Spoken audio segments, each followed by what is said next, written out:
જામનગરના હાપા માર્કેટિંગ યાર્ડમાં જીરાની મબલક આવક નોંધાઈ છે। માર્કેટિંગ યાર્ડમાં એક દિવસમાં 17,000 ગુણી જીરાની આવક થઈ છે।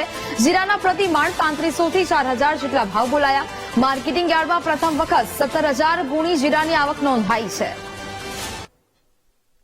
અને આ જે 250 વાહનો જીરુના આવેલ હતા તેમાં અંદાજિત 17,000 થી પણ વધુ ગુણીની આવક નોંધાયેલ છે। આજે 17,000 થી વધુ ગુણીની આવક નોંધાયેલ છે તે જામનગર યાર્ડના ઇતિહાસમાં પ્રથમ વખત જીરુની આટલી વિશાળ જથ્થામાં આવક નોંધાયેલ છે। અગાઉના વર્ષોમાં 5,000 થી 7,000 જેટલો એકી સાથે જથ્થો યાર્ડમાં આવતો હતો, પરંતુ આ વખતે જીરુની સિઝનની શરૂઆતમાં જ એકી સાથે 17,000 થી વધુ ગુણીની આવક નોંધાયેલ છે, કેમ કે જીરુના વાવેતર પણ પુષ્કળ પ્રમાણમાં સૌરાષ્ટ્રમાં થયા છે।